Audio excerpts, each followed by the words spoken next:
나르시시스트의 경제적 학대에 대한 부분에 대해서 조금 더 생각해 봤으면 좋겠습니다. 제가 학대라는 단어를 별로 좋아하지 않아요. 왜냐하면 레이블을 그렇게 이름을 딱 붙이고 나면 너무 슬프잖아요. 근데 이게 파이낸셜 어뷰스의 또 한 가지이기도 하고 뭐 신체적인 어뷰스 그리고 경제적인 어뷰스고 있고 이모셔널한 것도 있고 여러 가지가 있으니까요. 거기에 대해서 한번 좀 얘기를 나눠봤으면 좋겠어요. 지난번에 제가 말씀드린 게 이제 조금 복습해 볼까요? 나르시시스트가 가장 싫어하는 건 뭐냐면요. 자신의 의도대로 피해자가, 빅팀이 감정을 일일이 표현하길 원하잖아요. 그리고 그걸 보면서 즐기는 거잖아요. 그리고 그걸 보면서 자기 조정 능력, 통제력, 지배력, 자신의 권력 이런 걸 확인하는 계기니까 자기가 연기해주고 연주해주는 대로 그 악기가 따라와야 되는데 그 악기와 같은 그 빅팀이 자기 마음대로 되지 않으니까 상당히 그런 거 싫어한다고 그랬잖아요. 그리고 나르시시스트의 가장 기본적인 베이식은 뭐냐면 그 깊은 그 깔려진 그 감정은 어떤 거냐면 자기 자신에 대한 혐오 그리고 자기 자신 깊은 열등감 그리고 자기가 인정받지 못하고 이런 게 있으니까 제3자인 남한테는 상당히 좋은 사람으로 이미지를 포장해야 되고 그리고 자기가 강한 자한테 약하고 약한 자한테 강하다 그랬잖아요. 자기 자신처럼 생각할 수 있는 자기의 가족에게는 상당히 어뷰시브 학대하고 그리고 자기의 모든 그런 것들을 감정들을 쏟아붓는 어, 그런 못된 습성을 가진 게 나르시시스트라고 말씀드렸죠. 그 나르시시스트가 쓰는 무기들 중에 여러 개가 뭐냐면 감정을 이랬다 저랬다 막 일관성 없이 막 그렇게 하고 소용돌이 치도록 막 흔들어댔다가 또 문 안과 문 바깥이 완전히 또 다른 모습 그리고 주위에 막 여기저기서 이렇게 플라잉 몽키들을 이용해 가지고 아니면 삼각관계를 통해서 이제 그 학대받는 사람들을 환장하고 미치게 팔짝팔짝 뛰게 만드는 거 그래놓고 자기 뒤에서 웃는다고 그랬잖아요. 또 다른 수단이 어떤 거냐면 경제적 학대예요. 경제적인 것들을 통해 가지고 자기가 만약에 돈을 계속 벌어온다 그렇다면 상대방 빅팀이 벌어오는 것에 대해서 아주 그냥 무시하고 모멸감을 주고 혹은 그 아이를 같이 키우기 때문에 주 수입원이 뭐 남편이나 아니면 나르시시스트인 뭐 와이프나 뭐 이런 경우에는요 자기한테 디펜던트 하고 있는 그 가족이나 그 파트너들을 상당히 무시하죠. 상당히 무시하고 그리고 벌레 취급해요. 그리고 일일이 하나하나 뭐 5천원, 1,000원, 만원까지도 다 보고하고 자기 기분 따라 살 수 있고 살 수 없고 이거를 결정하게 하고 그 다음에 경제원에 같이 액세스 할 수 없도록 그렇게 만들고 자기 기분 좋으면은 뭘 사고 자기 기분 좋지 않으면 뭐 식료품조차도 아니면 뭐 옷이나 필요한 거 있잖아요. 생필품 같은 것들을 살 수 없도록 만들고요.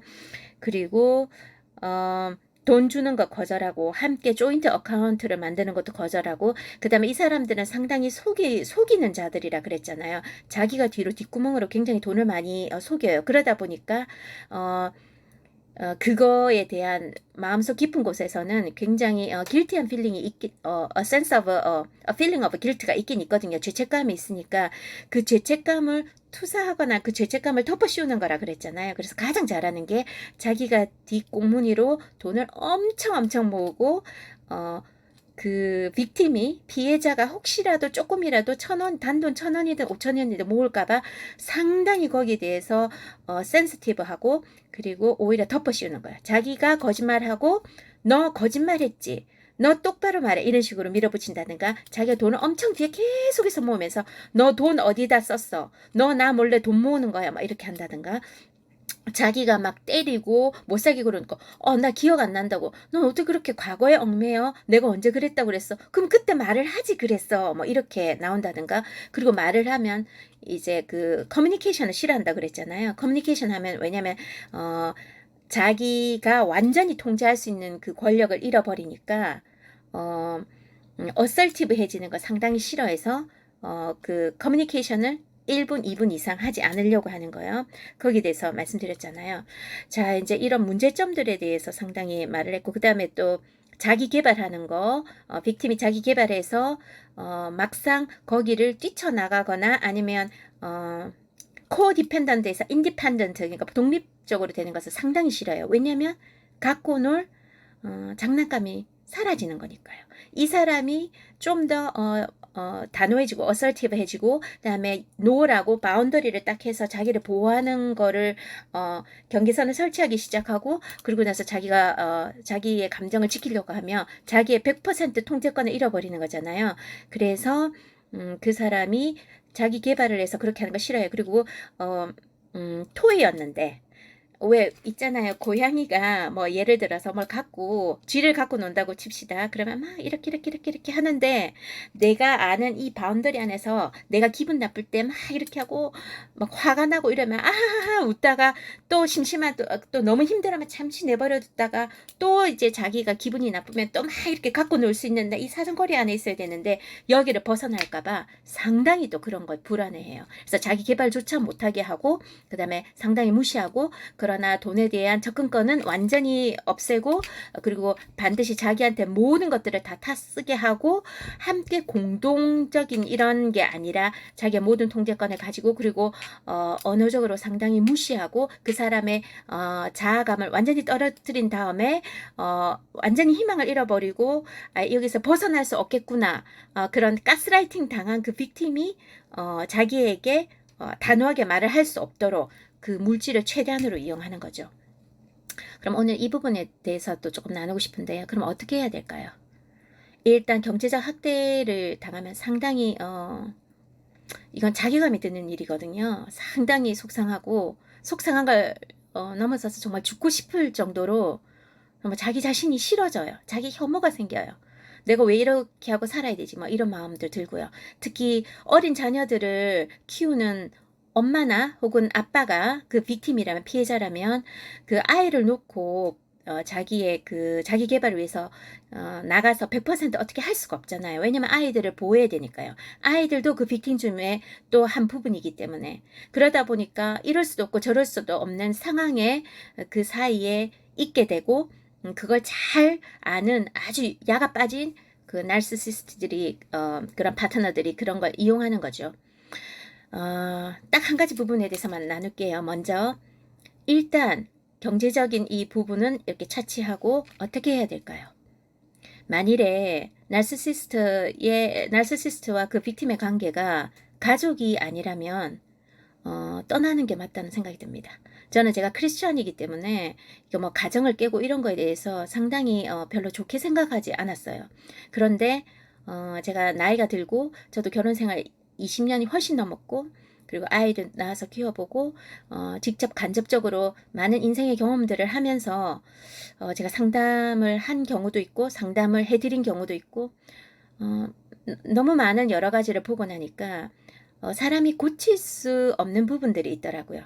그거는 내가 아무리 노력해도 내가 그 사람을 바꿀 수 없고, 그 사람이 낫고자 하는, 성경에 이제 네가 낫고자 하느냐, 네가 나에게서 뭘 원하느냐, 예수님이 그건 먼저 물어보시잖아요. 수술을 받아야 할 사람이 자기가 어디가 아픈지 얘기하지 않으면 예수님도 예스하고 긍정하고 하십시오라고 그렇게 동의하지 않는 것은 하시지 않으셔요. 그래서 내 안에서 내가 내 마음의 문을 열고 먼저 고백하고 자백하고 고쳐달라고 도움을 요청해야 예수님도 일을 하시는, 그 예수님이 일하시는, 하나님이 일하시는, 성령님이 일하시는 방법이잖아요. 그게 억지로 뭔가를 막 뜯고 부수고 때리고 그리고 그렇게 해가지고 막 억지로 막 목을 졸라서 그렇게 하시는 분이 아니잖아요. 성경에도 보면 반드시 동의를 해야 일을 하실 수 있잖아요. 그러니까 고칠 수 있는 것도 마찬가지인 것 같습니다. 그런데 내가 이 사람을 하나님 앞에서 한번 고쳐보겠다. 하나님 이뤄주세요. 물론 하나님을 믿고 그러는 것도 중요하지만 어떻게 보면 그게 겸손이 아니라 교만이고 오만일 수 있다는 걸 저도 깨달았습니다. 본인 자신이 먼저 마음을 열고 그 아픈 거를 아프다고 얘기하고, 그 다음에 내가 낫고 싶다고 그 마음이 서고, 그렇게 해서 고쳐지지 그렇게 시작되지 않는 이상은 남편이나 와이프도 남이잖아요. 나가 아니면 다 남인 거죠. 어떻게 할 수가 없다는 걸 깨달았습니다. 그런 아주 복잡한 가족의 관계가 아니라면, 부모가 아니라면, 자식이 아니라면, 남편이 아니라면, 아내가 아니라면, 친구 정도만 되더라도 여러분 충분히 떠날 수 있습니다. 거기서 벗어나야 합니다. 그것을 계속 끌고 나가면 되지 않습니다. 가스라이팅 당하고 정신이 피폐해지고 나중에 몸도 상하고 그래서 병만 얻고 끝나는 경우가 많습니다. 그리고 이게 가족과 얽혀져 있는 문제라면, 가족 안에서 일어나고 있는 문제라면, 이게 부모와 자식 간의 문제라면, 자식인 경우에는 부모를 좀 거리를 두고 멀리 해야 합니다. 그래야 자기가 살 수 있으니까요. 자기가 먼저 살아나야 그 다음에 관계도 뭐 회복이든 뭐든 아니면 어느 정도 유지가 될 수 있잖아요. 살기 위해서 나르시시스트와 빅팀의 관계는 삶과 죽음이 왔다 갔다 하는 거기 때문에 완전히 온 몸과 정신과 영혼이 끝장나는 관계이기 때문에 가장 좋은 것은 거리를 두고 영향권 바깥으로 나가는 겁니다. 부모 자식 간에라도 떠날 수 있잖아요. 마음을 굳게 먹고 거리를 두고 떠나는 것이 맞는 것 같습니다. 그런데 그게 아니라 이혼할 수 없는 부부의 관계라든가, 하지만 부모 자식의 관계지만 서로 very co-dependent한 관계이면 이 문제는 더 복잡해지죠. 그나마 어떻게 가장 best, one of the best solution or maybe remedy or maybe suggestion could be 어떤 거냐면요. 되도록이면 마주치지 않는 겁니다. 함께 마주쳐서 싸울 수 있는 시간들을 줄여나가는 겁니다. 가스라이팅 당하고 그 다음에 욕 듣고 경제적으로 학대받고 뭐 이런 모든 것들이 다 부수적으로 따라오는 거기 때문에 부딪히는 시간들을 최대한으로 줄이는 겁니다. 그리고 그레이 락이라는 그런 요법이 있는데요. 그레이 락, 말 그대로 그 표정을 보여주지 않고 감정을 보여주지 않고 상처를 받더라도 완전히 그게 이모셔널리 셧다운 하는 겁니다. 상처를 주고자 하는 사람은 계속 화살을 쏘겠죠. 칼로, 보이지 않는 칼로 쑤시겠죠. 그런데 거기에 흔들리지 않는 모습으로 계속 변함없이 요동되지 않는 모습으로 서 있어야 그 영향권에서 정말 벗어날 수 있거든요. 그레이락이라든지 또 다른 요법에 대해서는, 치료법에 대해서는 또 다른 시간에 한번 함께 나눠봐요. 오늘은 여기까지예요. Bye, bye for now. 안녕하세요. 좀 전에 제가 쇼츠로 The typical characteristics of abusers, 학대자들의 전형적인 특징에 대해서 얘기했는데, 학대자들이 그럼 사람들 앞에서 나 학대자요 이렇게 표현하게 할까요? 그러면 진짜 JQ 떨어진 학대자겠죠? 그래서 abusers don't act abusive in front of everyone. They often act loving, helpful, and charming and attentive in front of everyone else. 모든 사람들 앞에서 이 학대자는 종종 어떻게 행동하냐면요. 자기 굉장히 도움이 되는 사람, 사랑이 넘치는 사람, 그리고 굉장히 매력적이에요. 특히 나르시시스트들이 그러죠. 굉장히 매력적이고 다른 사람들 앞에 멋있는 척, 그리고 또 다른 사람들의 그 필요에 대해서 굉장히 집중해서 듣는 사람인 걸로 모든 사람들 앞에서 그렇게 행동하잖아요. 그리고 that's how they convince others you are crazy when you open up your stories about their abuse behind closed doors. 그렇게 해야만이 다른 사람한테 여러분이 진짜로 그 사람들이 무서워하는 스토리이기도 하죠. 닫힌 문 뒤에서 어떤 일이 일어나고 있었고 내가 그 사람들에게 어떻게 학대를 당했는가 그 얘기를 했을 때 다른 사람들은 어머 저 여자 거짓말하는 거 아니야? 저 남자 거짓말하는 거 아니야? 자기 부모에 대해서 거짓말하는 거 아니야? 아니면 저 나이 많은 노인 자기 자식에 대해서 거짓말하는 거 아니야? 어떻게 저렇게 착한 사람들한테서 학대받았다고 저런 소리를 할 수 있어? 라고 2차 가해를 주위의 사람이 플라잉 멍키로 할 수 있겠죠. 그렇게 하기 위해서 상당히 고도로 지능화된, 사실은 지능화라기보다는 JQ를 잔머리 굴려서 이렇게 해놓는 거죠. 그래서 제가 발견한 오늘 이 글귀가 참 맞는 것 같아요. Sometimes the ones who are supposed to protect you from the devils or from the monsters are the monsters. 종종 여러분을 그 악마들로부터 보호하기로 돼 있는 사람, 보호해야 할 그런 사람들의 실제 그런 괴물들인 경우가 많습니다. 그게 가족이겠죠, 그죠? 혹은 아니면 시블링일 수도 있고 가족 중에서 시블링, 부모일 수도 있고 남편일 수도 있고 그다음에 아내일 수도 있고 그다음에 자녀 중에 그런 자녀가 있을 수도 있겠죠. 진짜예요. Indeed. Way too often it happens. 진짜 이런 일들이 굉장히 많이 일어나죠. 그래서 우리가 왜 사탄이 무슨 빨간 뿔 달고 그렇게 오는 게 아니라 777에 가까운 666이라 그러잖아요. 너무나도 비슷해서 좋은 것과 구별되기 어려운 것처럼 학대자들도 얼굴에 그렇게 세지지 않고 굉장히 평범하고 아니면 굉장히 사랑 넘치고 아니면 상당히 매력적이고 그리고 남을 정말 잘 도와줄 것 같이 그렇게 감동을 주는 그런 사람들 중에 실질적으로 집에 돌아가서 그렇게 자기 가족을 괴롭히고 학대하는 사람들이 많다는 거. 그리고 제가 또 느낀 게 어떤 거냐면 알게 된 게 소시오파스 있잖아요. 그러니까 그 뭐죠?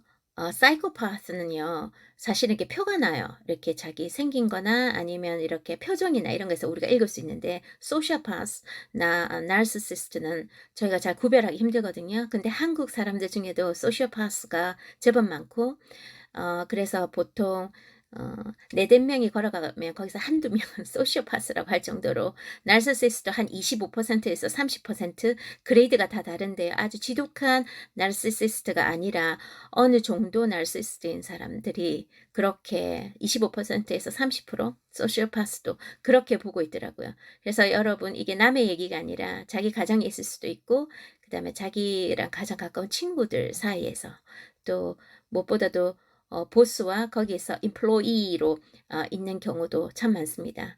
그래서 우리가 마음에 정신적에 emotionally 그렇게 음 무장을 진짜 해야 될 것 같습니다. 그래서 여기에 대해서 무지는 죄악이라는 말이 있잖아요. 그것처럼 모른다고 해서 우리 모든 것들이 다 덮어지는 게 아니라 모르면 찾아서 알고 그래서 거기 그런 상황에 대해서 잘 처신하고 이거는 치료법이 없는 거거든요. 나르시시스트는 치료법이 없지만 저희가 또 그걸 피할 수 있는 또 여러 가지 방법들이 있으니까 그런 정신적 호신술을 잘 아니면 디펜스 메커니즘을 우리가 잘 개발해야 될 것 같습니다. 좋은 저녁 되세요. 좋은 밤 되세요. 바이.